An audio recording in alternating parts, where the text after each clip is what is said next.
بسم اللہ الرحمن الرحیم۔ حضرت مولانا یوسف رحمۃ اللہ علیہ جو مولانا الیاس رحمۃ اللہ علیہ کے بیٹے تھے اور دعوت و تبلیغ کے حضرت یعنی دوسرے امیر ہیں، حضرت جی ہیں۔ اور یہ ان کی زندگی کے بارے میں انشاءاللہ ان کی قربانی جو ہے بہت ہے۔ اللہ نے ان کے زمانے میں دعوت کے کام کو پورے عالم کے کونے کونے میں پہنچا دیا۔ مولانا محمد یوسف صاحب رحمۃ اللہ علیہ کاندھلا میں 25 جمادی الاولیٰ 1335 ہجری اور 20 مارچ 1917 کو بروز چہار شنبہ پیدا ہوئے۔ اس وقت حضرت مولانا محمد الیاس صاحب رحمۃ اللہ علیہ مدرسہ مظاہر العلوم سہارنپور میں مدرس تھے، پڑھاتے تھے مظاہر العلوم مولانا الیاس رحمۃ اللہ علیہ اس زمانے میں۔ پیدائش کے 7ویں دن یعنی 2 جمادی الاخری 1335 مطابق 26 مارچ 1917 کو عقیقہ ہوا۔ مولانا یوسف رحمۃ اللہ علیہ نے جس ماحول میں آنکھیں کھولیں اور پرورش پائی، اس میں مرد تو مرد، عورتیں تک دینداری اور تقوی میں مشہور تھیں۔ خاندان میں قرآن مجید کا حفظ کرنا معمول سا بن گیا تھا۔ بچے، بوڑھے، مرد، عورت عام طور پر حافظ ہوتے تھے۔ گھر کی بیویاں، گھر کی عورتیں تلاوت، ذکر، تسبیح، نوافل وغیرہ کا بڑا اہتمام کرتی تھیں۔ ہر طرف علم کا چرچا، تقوی کی فضا قائم تھی۔ خود خاندان کے اندر اکثر تعداد میں بزرگ موجود تھے۔ علماء، فضلاء، اہم کمال اور اہل کمال بہت کثرت سے تھے۔ آپ کے عم مکرم مولانا محمد صاحب یعنی آپ کے چچا مولانا محمد صاحب، خود والد ماجد حضرت مولانا الیاس صاحب اور خاندان کے دوسرے اکابر بقید حیات تھے۔ خاندان کے باہر کئی مشائخ بزرگ بھی موجود تھے، جن میں سر فہرست حضرت مولانا خلیل احمد صاحب سہارنپوری تھے، جن کی دعائیں اور شفقتیں مولانا یوسف صاحب کے ساتھ تھیں۔ اسی کا نتیجہ یہ تھا کہ 10 سال کی عمر میں قرآن شریف حفظ کر لیا۔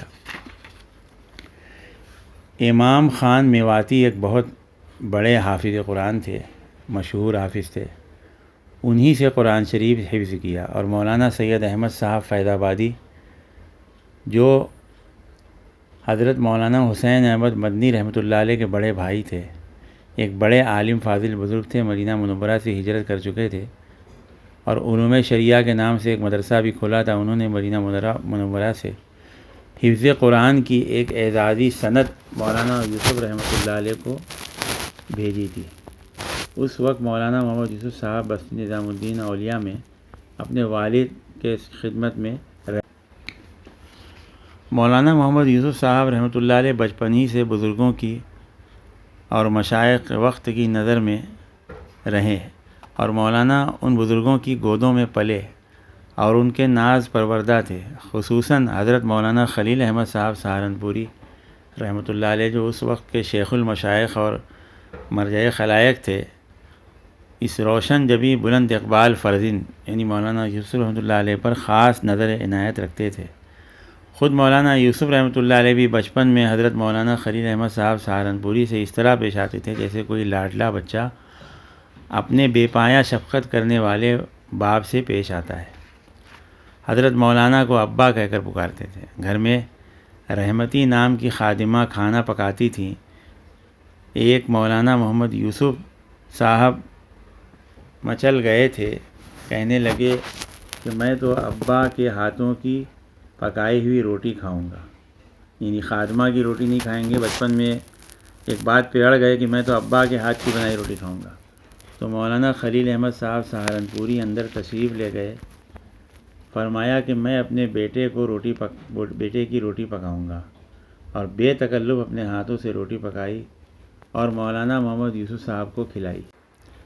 مولانا یوسف صاحب رحمۃ اللہ علیہ کی والدہ ایک معزز اور صالح بزرگ مولانا رؤف الحسن صاحب کی صاحبزادی تھیں اور خود بھی ایک بڑی صالحہ، عابدہ، خدیجہ صفت اور رابعہ سیرت خاتون تھیں۔ اللہ تعالیٰ نے ان کو عبادت اور تلاوت کا بڑا شوق عطا فرمایا تھا اور تقویٰ کا وافر حصہ اللہ نے عطا فرمایا تھا۔ دوسری طرف مولانا کے والد ماجد حضرت مولانا الیاس صاحب ایک بڑے بزرگ صاحب دعوت اور شیخ طریقت تھے۔ تعلیم تربیت کا خاص انداز رکھتے تھے، اپنے ہونہار فرزند کی خوب تربیت کرتے تھے اور بہت خیال رکھتے تھے۔ دین اخلاق کی بلندی تھی اور ماں باپ کی تربیت تھی۔ ایک طرف علماء مشائخ مربی تھے، دوسری طرف ماحول ایک دیندار گھرانے کا تھا، تیسری جانب عمارت اور ثروت کا نام نہ تھا۔ جو زمانہ مولانا کی خودرسانی یعنی خرد سالی کا گزرا ہے، یعنی پریشانی کا بھی آئی، حالات آئے۔ بستی نظام الدین میں بڑی تنگ دستی اور اسرت کا زمانہ تھا۔ گھر میں کئی دن فاقے ہو جاتے تھے، لیکن کسی کو کانو کان خبر نہیں ہوتی تھی۔ اس حال سے وہی لوگ واقف تھے جو گھر کے افراد تھے۔ بچے بوڑھے سبھی اس حال میں مست صبر و قناعت کے پیکر تھے۔ مولانا نے خود اس دور کا حال ایک مرتبہ مجلس میں بتایا کہ مکہ مکرمہ میں ایک اچھے عہدے سے سبکدوش ہونے کے بعد تبلیغی سفر کے سلسلے میں ایک شیخ رشید صاحب نام کے ایک شخص ہندوستان آئے۔ ان کے پوچھنے پر بیان کیا کہ حضرت مولانا الیاس رحمۃ اللہ علیہ کے دور میں شروع کئی فاقے ہو جاتے تھے اور مدرسہ کاشف العلوم میں کام کرنے والے حضرات بھی اس سے لطف اندوز ہوتے تھے، یعنی فاقے سے لطف اندوز ہوتے تھے۔ ایک بار مسلسل کئی دن سے فاقہ تھا اور اندر باہر کچھ نہ تھا۔ حضرت اپنے حجرے سے نکلے اور حوض کے کنارے اہل مدرسہ کو جمع کر کے فرمایا کہ دیکھو، تم لوگ میری وجہ سے پریشان مت ہو، تم یہاں سے کہیں اور جا سکتے ہو، کسی اور مدرسے میں کام کر سکتے ہو۔ میں اکیلا ہوں، حوض کا پانی پی کر گزارا کر لوں گا، گھر اور مدرسہ کے خزانے میں کچھ نہیں ہے۔ حضرت کے اس فرمانے پر سب اہل مدرسہ نے ایک زبان ہو کر عرض کیا، حضرت ہم سبھی آپ کے پاس رہیں گے، چاہے ہم کو بھی حوض کا پانی پینا پڑے۔ حضرت اس جواب پر آپ دیدہ ہو گئے۔ مولانا الیاس رحمۃ اللہ علیہ کی آنکھوں میں آنسو آ گئے، پھر اپنے حجرے میں تشریف لے گئے۔ پھر تھوڑی دیر کے بعد نکل کر باہر آئے اور فرمایا، اللہ برکت دے گا، اللہ برکت دے گا اور آسانی مہیا کرے گا۔ ایک دوسرے موقع پر جس میں مولانا یوسف صاحب شریک فاقہ تھے، شروع میں جو حال گزرا ہے، خاص تعلق رکھنے والے ہمراز کے متعلق زبان سے سنا کہ جب بھی کہیں سے آٹا آتا تھا تو ایک صندوق میں جو اس مقصد سے رکھا تھا اس میں آٹا بھر دیا جاتا تھا، اندر باہر صرف اندر باہر مصرف میں لایا جاتا تھا۔ اور ایک بار کا واقعہ ہے کہ صندوق میں آٹا بالکل نہیں تھا اور کئی روز سے فاقے کی حالت چل رہی تھی۔ مولانا یوسف صاحب نے صندوق کھول کر صندوق کے درازوں سے آٹا نکال کر جمع کیا۔ آٹا نہیں تھا، کنارے سے آپ نے انگلیوں سے کریت کر جمع کیا اور اتنا کم تھا کہ بڑی محنت سے جمع ہوا، اس کی چند ٹکیاں چھوٹی چھوٹی بن سکی۔ اور مولانا محمد یوسف صاحب کی اس محنت اور عمل کو حضرت مولانا الیاس صاحب نے حجرے سے نکلتے ہوئے دیکھ لیا، حال دریافت کیا، معلوم ہوا چہرے پر حال معلوم کیا کہ کچھ آٹا نہیں تھا اور اس طرح یوسف نے نکالا ہے رحمۃ اللہ علیہ، تو چہرے پر ایک خاص قسم کا اثر پڑا۔ حجرے میں واپس تشریف لے گئے، کچھ دیر بعد نکلے اور فرمایا، یوسف اب اس 4 دیواری کے اندر انشاءاللہ فاقہ کبھی نہیں آئے گا۔ مولانا یوسف صاحب رحمۃ اللہ علیہ کی عمر کا شروع دور اسی ماحول میں گزرا۔ ایسی حالت میں حضرت مولانا الیاس صاحب نے اپنے نیک فرزند کی تربیت کی، جو سخاوت اور ایثار، قربانی، ذکر عبادت کے اوصاف پیدا کیے۔ وَيُؤْثِرُونَ عَلَىٰ أَنفُسِهِمْ وَلَوْ كَانَ بِهِمْ خَصَاصَةٌ کا مصداق بنایا کہ وہ اپنے آپ کو دوسروں پر ترجیح دیتے ہیں، چاہے ان پر فاقہ ہی کیوں نہ ہو۔ کبھی ایسا نہیں ہوا کہ مولانا نے تنہا خوری سے کام لیا ہو، اپنے ساتھیوں مہمانوں سے چشم پوشی برتی ہو، خود اکیلے نہیں کھایا، جو مہمان ہوتے تھے ان کے آگے رکھ دیتے تھے۔ بعض جگہ آپ نے پرانے ساتھیوں سے سنا کہ مولانا الیاس رحمۃ اللہ علیہ کے یہاں کھانا بنا ہوتا اور لوگ دسترخوان پر بیٹھ چکے ہوتے اور فوراً معلوم ہوتا کہ ایک جماعت آئی ہے اور ابھی پہنچی ہے۔ حضرت مولانا الیاس رحمۃ اللہ علیہ سب سے مشورہ کرتے اور کہتے کہ بھائی اگر میں آپ لوگوں سے مشورہ کرتا ہوں، اگر آپ لوگ کی رائے ہو تو اجازت دو تو یہ کھانا ابھی جماعت جو آئی ہے اس کو دے دیں، ہم بعد میں کچھ کھا لیں گے۔ اکثر گھر والے اٹھ جاتے اور وہ کھانے کی اجازت دے کر مولانا جماعت کو کھلا دیتے۔ مولانا محمد ادریس صاحب امبیٹوی، جو مولانا یوسف صاحب کی کم عمری کے زمانے سے ساتھ رہے، ساتھ پڑھا، خلوت جلوت میں رفیق رہے، وہ بتاتے ہیں مولانا محمد الیاس صاحب کے اس انداز تربیت نے مولانا یوسف صاحب کو ایک مثالی شخصیت بنا دیا۔ یہی وجہ تھی کہ مولانا یوسف صاحب رحمۃ اللہ علیہ ہمیشہ اپنی ذات پر خرچ کرنے کو پسند نہیں کرتے تھے اور کم سے کم خرچ پر اپنا کام چلا لیتے تھے۔ سفر ہمیشہ کم درجے میں کرتے تھے، سارا پیسہ دعوت کے کام میں لگانے کے لیے کہتے تھے، اپنے آرام سے زیادہ جماعتوں کے آرام کی فکر کرتے تھے۔ والدین کی تربیت کا اثر تھا کہ مولانا یوسف صاحب رحمۃ اللہ علیہ کو دوسرے بچوں کی طرح لہو و لعب میں، وقت ضائع کرنے، سیر سپاٹے، فضول کاموں میں اور فضول باتوں میں دلچسپی نہیں تھی۔ چونکہ اللہ تعالیٰ کو ان سے اس امت کا بڑا عظیم کام لینا تھا، اس لیے شروع ہی سے ہونہار تھے اور اپنا وقت مفید کاموں میں لگاتے تھے۔ خصوصاً سیرت نبوی کی کتابوں سے بہت زیادہ دلچسپی رکھتے تھے اور فرماتے تھے کہ میں نے سوائے ایک دفعہ کے بازار سے ایک آنے کی مٹھائی بھی نہیں خریدی اور کھائی۔ وجہ یہ تھی کہ میرے پاس پیسے نہیں ہوتے تھے، بلکہ یہ بات تھی کہ میں نے پیسے جمع کرنے کا ایک ڈبہ بنا لیا تھا اور اس میں جو بھی پیسے مجھ کو ملتے میں ڈال دیتا تھا۔ ان سے حضور صلی اللہ علیہ وسلم کی سیرت کی کتاب لانے کی نیت ہوتی تھی۔ مولانا کے بچپن کے ساتھی مولانا محمد ادریس صاحب انصاری بتاتے ہیں کہ 3 سال تک میں حضرت جی مولانا یوسف صاحب کے قریب ترین ساتھیوں میں رہا۔ عرصے میں حضرت جی کو بازاروں میں گھومتے ہوئے یا ہمایوں کے مقبرے میں یہاں وہاں سیر سپاٹا کرتے کبھی نہیں دیکھا۔ ہاں مگر مدرسہ یا باولی میں دوپہر کے وقت نہانا اور عصر کے بعد کھیلنا اور اس کے بعد جو ہے مہمانوں کی خدمت میں لگے رہنا، بچپن ہی سے مہمانوں کی خدمت میں لگے رہتے تھے۔ بستی نظام الدین اولیاء میں مہمانوں کی کثرت رہتی تھی۔ بنگلے والی مسجد میں حضرت مولانا محمد الیاس صاحب کے مہمانوں ہی کے ساتھ کھانا کھاتے تھے۔ مولانا یوسف صاحب کی عمر 12-13 سال کی رہی ہوگی۔ حضرت مولانا یوسف صاحب رحمۃ اللہ علیہ نے مہمانوں کو ناشتہ کرانے، کھانا کھلانے، اس سلسلے کی دوسری خدمتیں اس کم عمری میں مولانا یوسف صاحب کے سپرد کی تھی۔ مولانا روزانہ اندر سے کھانا لاتے، فارغ ہونے کے بعد برتن لے جاتے۔ مدرسہ کاشف العلوم بستی نظام الدین میں پڑھنے والے طلبہ کے وظائف، کھانے پینے کا کوئی خاص انتظام نہیں تھا۔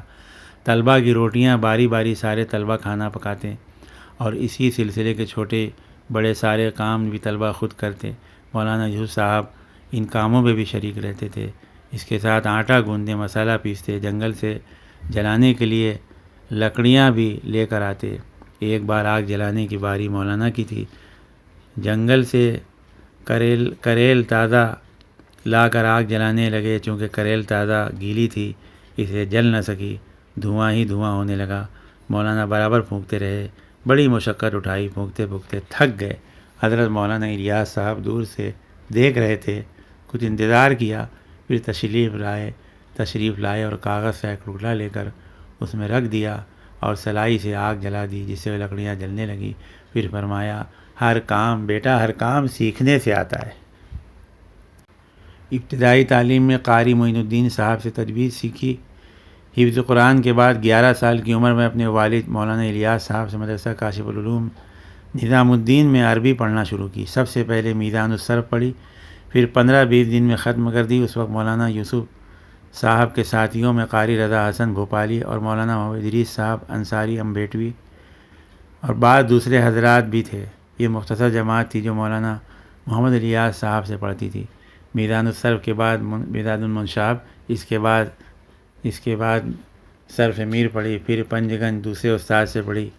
مولانا الیاس صاحب نے اپنے طریقۂ تعلیم کے مطابق نحو پڑھائی اور اسی طرح سے جو ہے پڑھتے رہے، اور مولانا یوسف صاحب کی ابتدائی تعلیم میں مولوی منیر الدین صاحب نے بھی حصہ لیا۔ فقہ کی کتابیں کنز الدقائق تک حافظ مقبول حسن گنگوہی سے پڑھی۔ اور 1351 ہجری میں مولانا محمد الیاس صاحب کے سفر حج پر تشریف لے جانے لگے تو مولانا محمد یوسف صاحب کو مدرسہ مدارس العلوم میں داخل کیا، اور وہاں اس سال آپ نے ہدایہ اولین مولانا زکریا صاحب قدوسی گنگوہی سے پڑھی، اور مولانا جمیل احمد صاحب تھانوی سے پڑھی۔ مولانا محمد الیاس صاحب کے حج سے واپسی کے کچھ مدت بعد مولانا یوسف صاحب پھر بستی نظام الدین میں آ گئے اور آگے کی کتابیں پڑھیں۔ مشکات حضرت مولانا الیاس رحمۃ اللہ علیہ سے پڑھی، جلالین مولانا احتشام الحسن کاندلوی سے پڑھی، اور مولانا انعام الحسن صاحب کاندلوی سے، اسی طرح سے اور بزرگوں سے بھی پڑھی۔ اور اس کے بعد مولانا یوسف صاحب رحمۃ اللہ علیہ نے روایت صحابہ و تابعین کی تحقیقات کا کام شروع کیا۔ 1354 میں حضرت مولانا محمد الیاس صاحب نے مولانا یوسف صاحب کو دوبارہ مدرسہ نظام الدین میں داخل کیا، اور آپ مدرسہ مظاہر العلوم میں داخل کیا، اور آپ نے وہاں اور کتابیں پڑھنے کے لیے کہیں۔ صحیح بخاری شریف مولانا حافظ عبداللطیف صاحب سے، اور صحیح مسلم مولانا منظور احمد خان صاحب سے، جامع ترمذی مولانا عبدالرحمن صاحب کمیل پوری سے، اور سنن ابی داؤد مولانا محمد زکریا شیخ الحدیث سے پڑھی۔ مولانا انعام الحسن حضرت جی تیسرے حضرت جی مولانا انعام الحسن فرماتے ہیں کہ مولانا یوسف اور ہم دونوں آپس میں طے کر لیا تھا کہ رات کے ابتدائی آدھے حصے میں ہم میں سے ایک مطالعہ کرے گا، دوسرا سوئے گا۔ آدھی رات ہو جانے پر مطالعہ کرنے والا چائے پکائے گا اور ساتھی کو اٹھائے گا، اس کے ساتھ چائے پی کر سو جائے گا، اور پھر دوسرے کے ذمہ ہوگا کہ فجر کی جماعت کے لیے سونے والے ساتھی کو اٹھائے گا۔ ایک دن مولانا یوسف صاحب شروع رات میں مطالعہ کرتے تھے، میں سوتا تھا، دوسرے دن اس کے برعکس۔ تعلیمی سال ختم ہونے سے پہلے ہی مولانا یوسف صاحب کو علالت کی وجہ سے مظاہر العلوم سے نظام الدین آ جانا پڑا، اور مولانا انعام الحسن صاحب بھی ساتھ ہی آ گئے، یعنی مولانا انعام الحسن صاحب مولانا یوسف صاحب رحمۃ اللہ علیہ ایک دم ساتھ میں پڑھے، ساتھ میں رہے۔ اللہ تعالیٰ کی عجیب قدرت ہے نا۔ اللہ تعالیٰ ہم سب لوگوں کو عمل کرنے کی توفیق عطا فرمائے۔ تو یہ تھا مولانا یوسف رحمۃ اللہ علیہ کا مختصر سا بچپن کا واقعہ۔ آگے انشاءاللہ کچھ ان کے جوانی کا بھی پڑھیں گے، اور نظام الدین مرکز کی بھی حالات اور قربانیاں بھی آپ کے سامنے تھوڑی آئی ہوں گی۔ اللہ تعالیٰ ہم سب لوگوں کو عمل کرنے کی توفیق عطا فرمائے۔ آپ لوگ دعا بھی کرو کہ یہ سلسلہ اللہ تعالیٰ چلائے، اور یہ اس دور تک ہم جو ہے اس کو دعوت کے کام کی تاریخ کو لے کر آ جائیں۔ اللہ ہم سب کے لیے آسان فرمائے، آمین۔ السلام علیکم ورحمۃ اللہ۔ دعوت تبلیغ کے ذمہ دار ساتھی بھی بہت سارے ساتھیوں کو تاریخ معلوم نہیں ہے، اپنے وقت بھی لگ گیا ہے، سب کچھ ہے، اور بہت سارے لوگ جو دعوت کے کام کو سمجھ نہیں پائے، مطلب اس کی تاریخ کو نہیں سمجھ پائے۔ اس کے لیے ضروری سمجھ میں آیا اللہ کی طرف سے کہ یہ لہٰذا اس کو آگے تک بھی بڑھائیں، دوسرے ساتھیوں کو بھی بتائیں، تاکہ وہ لنک جو ہے ان کو آگے ملے، اور لوگوں کو یہ جو ہے پوری تاریخ معلوم پڑ جائے کہ کیسی قربانیاں ہمارے بزرگوں نے دی ہیں۔